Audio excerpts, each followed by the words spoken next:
Oh, I have a little bit of a sugar cookie candle on my fingers here. I was lighting it and my fingernail scraped against the actual wax. Positively delightful. All right, Facebook, you can do this. There we are. Okay. We're officially live on Facebook and YouTube. I see I'm about 3 minutes early, but that is all right. We'll simply go start with the reading when we're on time. Maybe a few minutes past, give some people time to get here. In the meantime, hello and welcome to Story Time. Once again, I am your host, Brett Picorni, and I'm glad to be here with you and for you for this wonderful reading. Last night, we finished Harry Potter and the Sorcerer's Stone, or it's known across the pond as Harry Potter and the Philosopher's Stone. Tonight, we begin a brand new story. Maybe you've read it, maybe you haven't. Now, I was looking for my copy of Bram Stoker's Dracula and find the paper copy. Now, it is available online. However, I think what I'm going to do, I'm going to start with Holes by Louis Sicard. I'm going to read that tonight and Friday and Dracula on Thursday. Then starting next week, I will read Dracula Monday, Wednesday, Friday, and Holes on Tuesdays and Thursdays. And yes, glad you made it as well, Tyler. Glad you're here. Glad those of you who are on YouTube watching are here as well. And please don't forget to share this on your page if you're on Facebook. If you're on YouTube, please share the link with your friends and family. Please, anyone who you think might be interested in it as well. Um, and so that they can like and subscribe and all that good stuff. Anyway, tonight my drink of choice is apple juice. Positively refreshing. I've been enjoying it a lot lately. Oh, that's good stuff. Anyway, enjoying some apple juice. I've got some water over here as well. But like I said, we're going to start with Louis Sicard's Holes. And we will read 10 pages tonight. 10 pages, probably 10 pages each night. The book is about 100 pages, 100 and a half pages, actually. So the way I look at it, if we read 10 pages a night, it will last us story times. So, yes, so that's all. That's all there is to it. 10 story times. So, Holes, 10 pages at a time, which means it might go not rather fast tonight. We'll see. If 10 pages goes really fast, we might make it 20 pages and it'll go even faster, but I digress. Um, this is a book that I read in 6th grade. Read was part of the class reading. Plain and simply, it was the hot book at the time, and so we read Holes. Now, that being said, uh, absolutely loved it. Great book. Was extremely excited when they came out with the movie, and Shia LaBeouf did a fine job. He did a fine job. But anyway, Holes. The movie's fun. The book is also very fun, and I actually haven't read it since I read it in the 6th grade. So this will be a fine treat for me, and I hope it will be one for you as well. Without further ado, and hello, Heather, glad you are here. Please share it around. For those of you joining in, don't forget, check me out on YouTube, like and subscribe the page, and click the little bell so you get a notification whenever I come on. Anyway, here we are. Let us start with Holes. And just a forewarning, I won't be able to do very many shout outs because all of the reading I'm doing for this book, I have an online copy, not a physical one, not a paper one. So I will be reading from the computer here, so I won't be able to see the comments during the reading. I will, however, give you shout outs at the end. So if you would like to leave some comments or you would like a shout out, please leave that in the comments section of either Facebook or YouTube, and we can let's go ahead and get going then, I guess. All right. Who's ready for a story? I know I am. So this is Holes by Louis Sicard. Part 1. You are entering Camp Greenleg. I like that apple juice and a little water too. Ah, there we are. Turns out I was more parched than I expected. Anyway, here we are. Holes. There is no lake at Camp Green Lake. Once a very large lake here, the largest lake in Texas. That was over 100 years ago. Now it is just a dry, flat wasteland. There used to be a town of Green Lake as well. The town shriveled and dried up along with the lake and the people who lived there. During the summer, the daytime temperature hovers around 95 degrees in the shade, if you can find any shade. There's not much shade in a big, dry lake. The only trees are two old oaks on the eastern edge of the lake. A hammock is stretched between the two trees, and a log cabin stands behind it. The campers are forbidden to lie in the hammock. It belongs to the warden. The warden owns the lake. Out on the lake, rattlesnakes and scorpions find shade under rocks and in the holes dug by the campers. Here's a good rule to remember about rattlesnakes and scorpions. If you don't bother them, they won't bother you. Usually, being bitten by a scorpion or even a rattlesnake is not the worst thing that can happen to you. You won't die. Usually. Sometimes a camper will try to be bitten by a scorpion or even a small rattlesnake. Then he will get to spend a day or two recovering in his tent instead of having to dig a hole out on the lake. But you don't want to be bitten by a yellow spotted lizard. That's the worst thing that can happen to you. You will die a slow and painful death. Always. If you might as well go into the shade of the oak trees and lie in the hammock. There is nothing anyone can do to you anymore. The reader is probably asking, why would anyone go to Camp Green Lake? Most campers weren't given a choice. Camp Green Lake is a camp for bad boys. If you take a bad boy and make him dig a hole every day in the hot sun, it will turn him into a good boy. That was the thought of some people. Stanley Yelnats was given a choice. The judge said, "You may go to jail or you may go to Camp Green Lake." Stanley was from a poor family. He had never been to camp before. Stanley Yelnats was the only passenger on the bus, not counting the driver or the guard. The guard sat next to the driver and with his seat turned around facing Stanley. A rifle lay across his lap.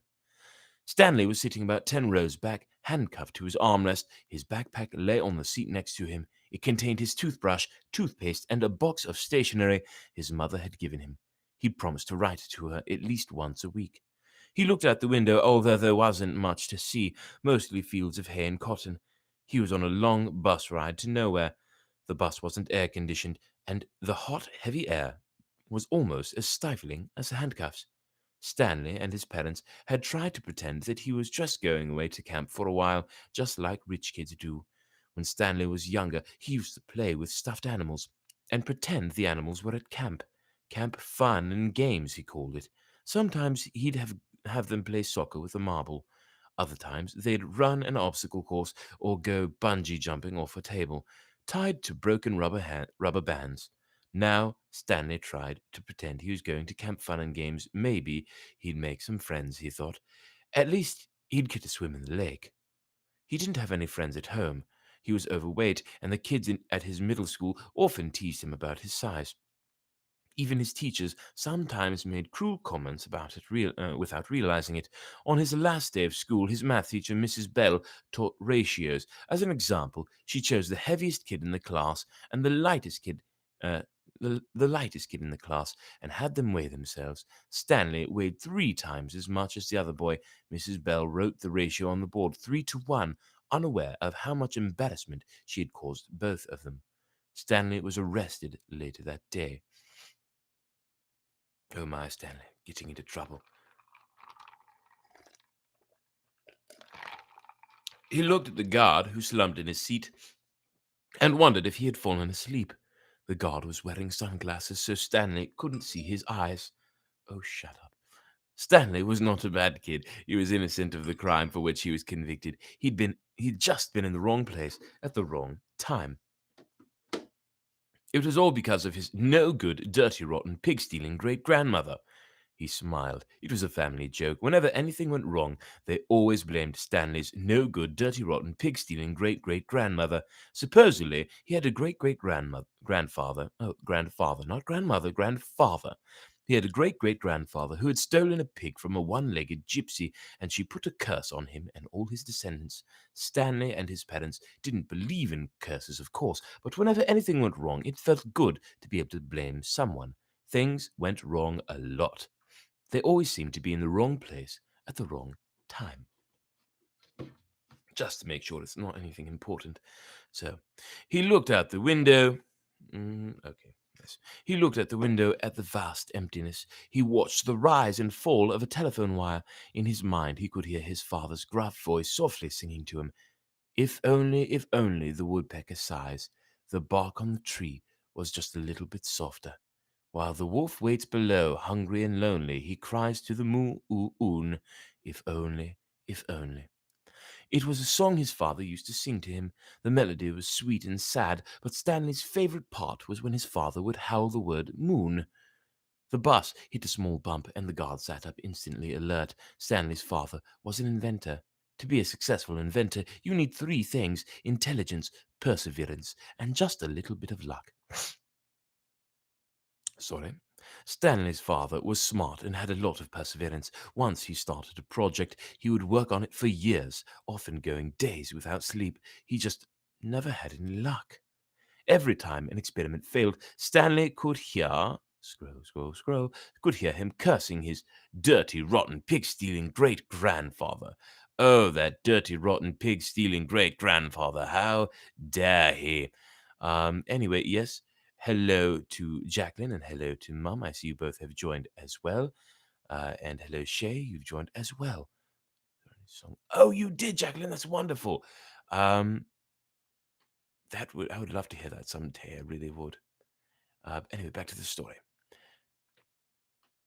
Everyone in his family had always liked the fact that Stanley Yelnats was spelled the same frontward and backward, so they kept naming their sons Stanley. Stanley was an only child, as was every other Stanley Yelnats before him.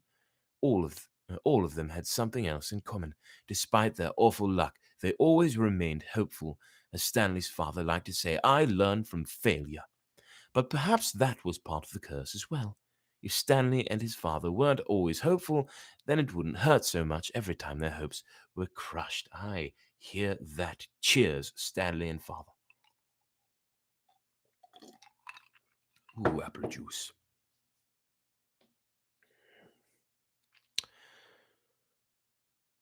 Do. All of them had something else in common. Despite their awful luck, they always remained. Oh, I already read that. Do. Not every Stanley Yelnats has been a failure, Stanley's mother often pointed out. Whenever Stanley or his father became so discouraged that they actually started to believe in the curse. The first Stanley Yelnats, Stanley's great-grandfather, had made a fortune in the stock market. He couldn't have been too unlucky. At such times, she neglected to mention the bad luck that befell the first Stanley Yelnats. He lost his entire fortune when he was moving from New York to California. His stagecoach was robbed by the outlaw Kissin' Kate Barlow.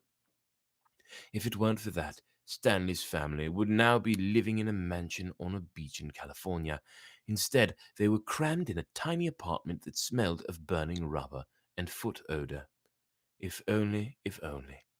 The apartment smelled the way it did because Stanley's father was trying to invent a way to recycle old sneakers. The person who finds a use for old sneakers, he said, will be a very rich man. It was his latest project that led to Stanley's arrest. The bus ride became increasingly bumpy because the road was no longer paved. Actually, Stanley had been impressed when he first found out that Stanley had been impressed when he first found out that his great-grandfather was robbed by Kissing Kate Barlow. True, he would have preferred living on the beach in California, but it was still kind of cool to have someone in your family robbed by a famous outlaw. Kate Barlow didn't actually kiss Stanley's great-grandfather. That would have been really cool, but she only kissed the men she killed. Instead, she robbed him and left him stranded in the middle of the desert. He was lucky to have survived, Stanley's mother was quick to point out. The bus was slowing down. The guard grunted as he stretched his arms. Welcome to Camp Green Lake, said the driver. Stanley looked out the dirty window. He couldn't see a lake, and hardly anything was green. I wonder, Do you think it was that there was a lot of greenery around the lake, or that the lake itself was green because of all the algae or something like that? I have no idea. Couldn't tell you. But it's something to wonder. And hello, Shay. I see you've joined on YouTube. And hello, Miss Kuntz. I see you. Glad to see you. Thank you for being here. I am excited for the reading. And real quick, I must make one quick tag. Um, Thank you for the suggestion. Yes, the story was recommended by Miss Bethany Bates, so I would like to tag her as well, so that so that she knows I'm doing this. Anyway, there we are. Tagged should do it. Well, I hope so. Fingers crossed. Anyway, back to it. Stanley felt somewhat dazed as the guard unlocked his handcuffs and led him off the bus. He'd been on the bus for over 8 hours. Be careful, the bus driver said as Stanley walked down the steps. Stanley wasn't sure if the bus driver meant for him to be careful going down the steps or if he was telling him to be careful at Camp Green Lake. Thanks for the ride, he said. His mouth was dry and his throat hurt. He stepped onto the hard, dry dirt. There was a band of sweat around his wrist where the handcuff had been. The land was barren and desolate. He could see a few run-down buildings and some tents. Farther away, there was a cabin beneath two tall trees. Those two trees were the only plant life he could see. There weren't even weeds. No guard left Stanley to a small. The guard left Stanley to a small building. He led Stanley. Goodness gracious, what is going on with my reading here? The guard led Stanley to a small building. A sign on the front said, "You are entering Camp Green Lake Juvenile Correctional Facility." Next to it was another sign which declared that it was a violation of Texas Penal Code to bring guns, explosives, weapons, drugs, or alcohol onto the premises. As Stanley read the sign, he couldn't help but think, well, duh. The guard led Stanley into the building where he felt the welcome relief of air conditioning. A man was sitting with his feet up on the desk. He turned his head when Stanley and the guard entered, but otherwise didn't move. Even though he was inside, he wore sunglasses and a cowboy hat. He also had a can of soda, and the sight of it made Stanley even more aware of his thirst. He waited while the bus guard gave the man some papers to sign. "That's a lot of sunflower seeds," the bus guard said. Stanley noticed a burlap sack filled with sunflower seeds on the floor next to the desk. "I quit smoking last month," said the man in the cowboy hat. "Excuse me." He had a tattoo of a rattlesnake on his arm, and as he signed his name, the snake's rattle seemed to wiggle. "I used to smoke a pack a day. Now I eat a sack of these every week." The guard laughed. There must have been a small refrigerator behind the desk, because the man in the cowboy hat produced two more cans of soda. For a second, Stanley hoped that one might be for him, but the man gave one to the guard and said the other was for the driver. 9 hours here, and now 9 hours back, the guard grumbled. What a day. Stanley thought about the long, miserable bus ride and felt a little sorry for the guard and the bus driver. The man in the cowboy hat spit sunflower seed shells into a wastepaper basket. Then he walked around the desk to Stanley. "My name is Mr. Sir," he said. "Whenever you speak to me, you must call me by my name. Is that clear?" Stanley hesitated. Yes, Mr. Sir," he said, though he couldn't imagine that was really the man's name. "You're not in the Girl Scouts any more," said Mr. Sir. Stanley had to remove his clothes in front of Mr. Sir, who made sure he wasn't hiding anything. He was then given two sets of clothes and a towel. Each set consisted of a long-sleeve orange jumpsuit, an orange t-shirt, and yellow socks. Stanley wasn't sure if the socks had been yellow originally. He was also given white sneakers, an orange cap, and a canteen made of heavy plastic, which unfortunately was empty. The cap had a piece of cloth sewn on the back of it for neck protection. Stanley got dressed. The clothes smelled like soap. Mr. Sir told him he should wear one set to work in and one set for relaxation. Laundry was done every 3 days. On that day, his work clothes would be washed. Then the other set would become his work clothes, and he would get clean clothes to wear while resting.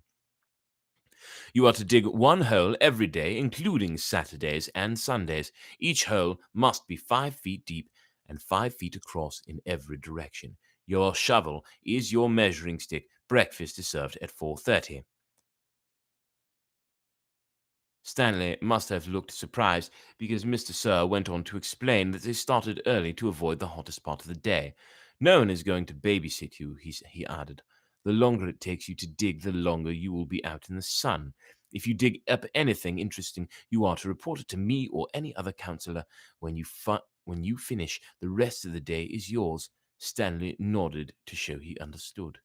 This isn't a Girl Scout camp, said Mr. Sir. He checked Stanley's backpack and allowed him to keep it. Then he led Stanley outside into the blazing heat. Take a good look around you, said Mr. Sir. What do you see? Stanley looked out across the vast wasteland. The air seemed thick with heat and dirt. Not much, he said, then hastily added, Mr. Sir. Mr. Sir laughed. You see any guard towers? No. How about an electric fence? No, Mr. Sir. There's no fence at all, is there? No, Mr. Sir. You want to run away? Mr. Sir asked him. Stanley looked back at him, unsure what he meant. If you want to run away, go ahead, start running. I'm not going to stop you. Stanley didn't know what kind of game Mr. Sir was playing. I see you're looking at my gun. Don't worry, I'm not going to shoot you, he tapped his holster. This is for yellow-spotted lizards. I wouldn't waste a bullet on you. I'm not going to run away, Stanley said. Good thinking, said Mr. Sir. Nobody runs away from here. We don't need a fence. Know why? Because we've got the only water for 100 miles. You want to run away? You'll be buzzard food in 3 days. Stanley could see some kids dressed in orange and carrying shovels dragging themselves toward the tents. You thirsty? Asked Mr. Sir. Yes, Mr. Sir, Stanley said gratefully. Well, you better get used to it. You're going to be thirsty for the next 18 months. There were 6 large grey tents. Goodness gracious, I can't imagine being that thirsty for 18 months. End of the apple juice. Curve the flavor. Throw it in the water. Ah! Sorry, moving on. There were 6 large grey tents, and each one had a black letter on it. A, B, C, D, E, or F. The first 5 tents were for the campers. The counselors slept in F. Stanley was assigned to D tent. Mr. Pendanski was his counselor. My name is easy to remember, said Mr. Pendanski as he shook hands with Stanley just outside the tent. 3 words. 3 easy words. Pen, dance, key. Mr. Sir returned to the office. Mr. Pendanski was younger than Mr. Sir and not nearly as scary looking. The top of his head was shaved so close it was almost bald, but his face was covered in a thick, curly black beard. His nose was badly sunburned. Mr. Sir isn't really so bad, said Mr. Pendanski. He's just been in a bad mood ever since he quit smoking. The person you've got to worry about is the warden. There's really only one rule at Camp Green Lake. Don't upset the warden. Stanley nodded as if he understood. I want you to know, Stanley, that I respect you, Mr. Pendanski said. I understand you've made some bad mistakes in your life. Otherwise, you wouldn't be here. But everyone makes mistakes. You may have done some bad things, but that doesn't mean you're a bad kid. Stanley nodded. It seemed pointless to try and tell his counselor that he was innocent. He figured that everyone probably said that. He didn't want Mr. Pendanski to think he had a bad attitude. I'm going to help you turn your life around, said his counselor, but you're going to have to help too. Can I count on your help? Yes, sir, Stanley said. Mr. Pendanski said, good, and patted Stanley on the back. 2 boys, each carrying a shovel, were coming across the compound. Mr. Pendanski called to them, Rex, Alan, I want you to come say hello to Stanley. He's the newest member of our team. The boys glanced wearily at Stanley. They were dripping with sweat, and their faces were so dirty it looked like Stanley. It took Stanley a moment to notice that one kid was white and the other black. What happened to Bath Bag? Asked the black kid. Lewis is still in the hospital, said Mr. Pendanski. He won't be returning. He told the boys to come shake Stanley's hand and introduce themselves. Like gentlemen. Hi, the white kid grinned. That's Alan, said Mr. Pendanski. My name's not Alan, the boy said. It's Squid, and that's X-Ray. Hey, said X-Ray. He smiled and took Stanley's hand. He wore glasses, but they were so dirty that Stanley wondered how he could see out of them. Mr. Pendanski told Alan to go to the rec hall and bring the other boys to meet Stanley.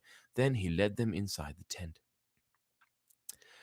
There was even there were 7 cots, each one less than 2 feet from the one next to it. Which was Lewis's cot? Mr. Pendanski asked.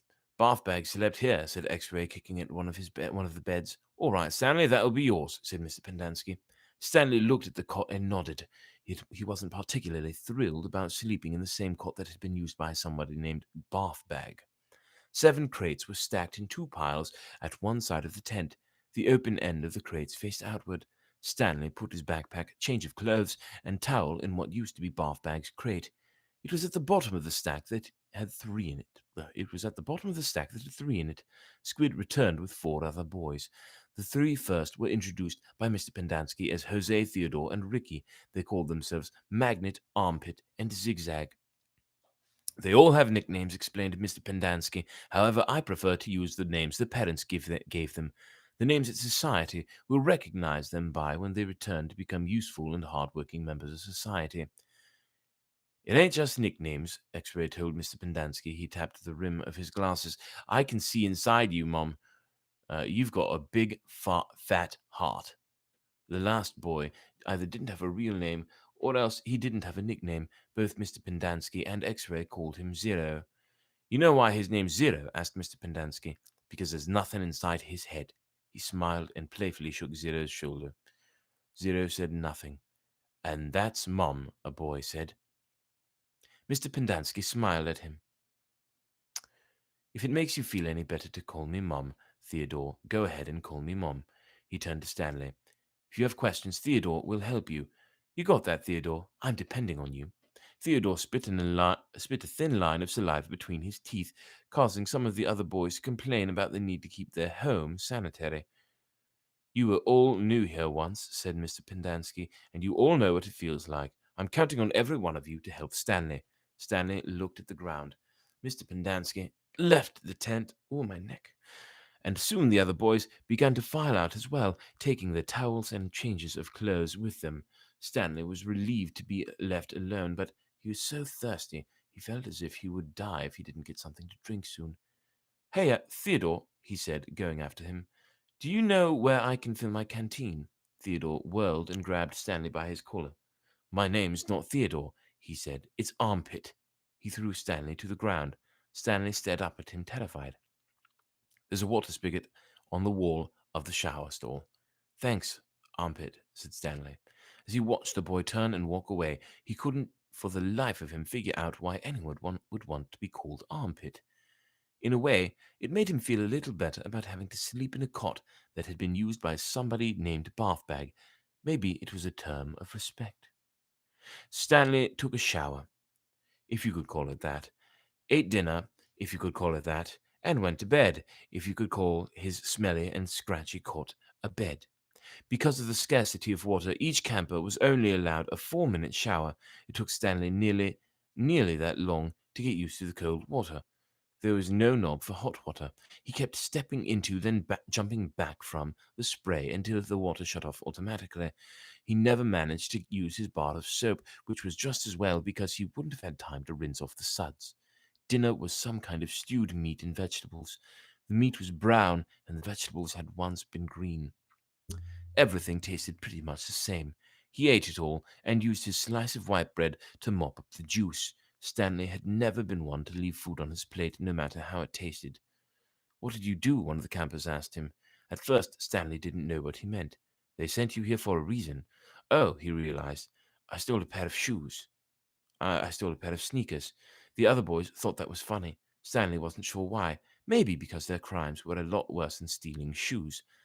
From a store, or were they on someone's feet? Asked Squid. Neither, Stanley answered.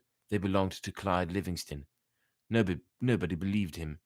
Sweet feet, said X-Ray. Yeah, right. No way, said Squid. Now, as Stanley laid on his cot, he thought it was kind of funny in a way. Nobody had believed him when he said he was innocent. Now, when he said he stole them, no one believed him either. Clyde Sweetfeet Livingston was a famous baseball player. He'd led the American League in stolen bases over the last 3 years. He was also the only player in history to ever hit 4 triples in one game. Stanley had a poster of him hanging on the wall of his bedroom. He used to have the poster anyway. He didn't know where it was now. It had been taken by the police and was used as evidence of his guilt in the courtroom. Clyde Livingston also came to court. In spite of everything, Stanley found out that Sweetfeet was going to be there. He was actually excited about the prospect of meeting his hero. Clyde Livingston testified that they were his sneakers and that he had donated them to help raise money for the homeless shelter. He said he couldn't imagine what kind of horrible person would steal from homeless children. That was the worst part for Stanley. His hero thought he was a no good, dirty, rotten thief. As Stanley tried to turn over on his cot, he was afraid it was going to collapse under all his weight. He barely fit in it. When he finally managed to roll over on his stomach, the smell was so bad that he had to turn over again and try sleeping on his back. The cot smelled like sour milk. Though it was night, the air was still very warm. Armpit was snoring 2 cots away. Back at school, a boy named Derek Dunn used to torment Stanley. The teachers never took Stanley's complaints seriously because Derek was so much taller and so much smaller than Stanley. Some teachers even seemed to find it amusing that a little kid like Derek could pick on someone as big as Stanley. On the day Stanley was arrested, Derek had taken Stanley's notebook and, after a long game of come and get it, finally dropped it in the toilet in the boys' restroom. That little jerk. By the time Stanley retrieved it, he had missed his bus and had to walk home. It was while he was walking home, carrying his wet notebook, that the prospect of having to copy the ruined pages with the prospect of having to copy the ruined pages, that the sneakers fell from the sky. I was walking home and the sneakers fell from the sky, he had told the judge. One hit me on the head. It had hurt, too. They hadn't exactly fallen from the sky. He had just walked out from under a freeway overpass when the shoes hit him on the head. Stanley took it as some kind of sign. His father had been trying to figure out a way to recycle. Sneakers fell on top of him, seemingly out of nowhere, like a gift from God. Naturally, he had no way of knowing they belonged to Clyde Livingston. In fact, the shoes were anything but sweet. Whoever had worn them had had a bad case of foot odor. Stanley couldn't help but think that there was something special about the shoes, that they would somehow provide the key to his father's invention. It was too much of a coincidence to be a mere accident. Stanley had felt like he was holding Destiny's shoes. He ran. Thinking back now, he wasn't sure why he ran. Maybe he was in a hurry to bring the shoes to his father, or maybe he was trying to run away from his miserable and humiliating day at school. A patrol car pulled alongside him. A policeman asked him why he was running. Then he took the shoes and made a call on his radio. Shortly thereafter, Stanley was arrested. It turned out the sneakers had been stolen from a display at the homeless shelter. That evening, rich people were going to come to the shelter and pay $100 to eat the food that the poor people ate every day for free. Clyde Livingston, who had once lived at the shelter when he was younger, was going to speak and sign autographs. His shoes would be auctioned, and it was expected that they would sell for over $5,000. All the money would go to the homeless. Because of the baseball schedule, Stanley's trial was delayed several months. His parents couldn't afford a lawyer. You don't need a lawyer, his mother had said. Just tell the truth. Stanley told the truth, but perhaps it would have been better if he had lied a little. He could have said he found the shoes on the street. No one believed they fell from the sky. It was destiny, he realized. It was his no good, dirty, rotten, pig stealing great great grandfather. The judge called Stanley's crime despicable. The shoes were valued at over $5,000. It was money that would provide food and shelter for the homeless, and you stole them from them, just so you could have a souvenir. The judge said that there was an opening at Camp Green Lake, and he suggested that the discipline of the camp might improve Stanley's character. It was either that or jail. Stanley's parents asked if they could have some time to find out more about Camp Green Lake, but the judge advised them to make a quick decision. Vacancies don't last long at Camp Green Lake. The shovel felt heavy on Stanley's soft, fleshy hands. He tried to jam it into the earth, but the blade banged against the ground and bounced off without making a dent. The vibrations rammed up the shaft of the shovel and into Stanley's wrists, making his bones rattle. And that, my dear friends, is the end of chapter 11. The end of the first 10 pages. We'll say reading number 1, the end of reading number 1 of Holes. I hope you enjoyed it. Yes, it's a wonderful book, and I do enjoy it very much. Ah, yes, thank you, John. Okay, I will read that comment in further detail in a moment. Once again, hello to Heather and hello to Shay. You are both watching on YouTube, and I appreciate it. It says I have a third viewer on YouTube as well. Whoever you are, thank you for watching. For those of you on YouTube, don't forget, if you haven't already, like this video, subscribe to my page, and also share with your friends and family and yada yada yada. That way I can gain more subscribers and more people can join in the stories. And as for Facebook, don't forget to like and subscribe on my YouTube. I have posted the link on the Facebook group. And real quick, let's go through these shout outs again. Hello Tyler, hello Jacqueline, hello Mum, hello Miss Coons, hello Regina, hello Lynn, and hello Shay as well. I know you're watching as well. That's right, Shay, you're the third one on. Oh wait, I already said hello to you, didn't I? Regardless, hello everyone, and thank you for being here. Thank you for watching. I'm glad to be reading with all of you. If you like it, like I said, like it, subscribe it to it, and stuff like that. On the Facebook group, you can post suggestions for other books you would like me to read. But anyway, in the meantime, much love, everyone, and I hope you have a wonderful evening. I'm going to read these comments before I go off, so I can, address them. So pity I don't have a. Okay, this one's. There's a pity I don't have a floppy disk drive anymore. I wrote Zerone's song for extra credit back in the day. Pretty sure it's lost in time now. I'm sorry to hear it's so lost, Jacqueline. That is really a shame. But perhaps if you remember it a little bit, it'll come back to you. Like this book, me too, and the movie. This is very soothing while I'm working on audits. My melody was inspired by, try to remember from the Fantastics, but that was a long time ago. Okay, I will open that link and give it a listen soon. Spoilers, Green Lake due to greenery around the lake, if I remember correctly. Crystal Moons. Okay, yes, that makes sense. Hi, hello, how are you? What is he reading? Holes. Yes, I'm reading Holes. Thanks. What is the YouTube channel? The YouTube channel, look for Bpokorny1, Bpokorny, the number 1. It's also on the Facebook Storytime group page in the description. To answer your question, Lynn. And Lynn, I will also personally message you. I'll send you a personal message with the link. So, with that, everyone, I bid you adieu, and I hope you have a wonderful evening. I will see you again tomorrow night when we begin reading Bram Stoker's Dracula. Until then, I bid you adieu. Ladies and gentlemen. Oh, that's not what I wanted to do. I wanted to end the stream. There we are.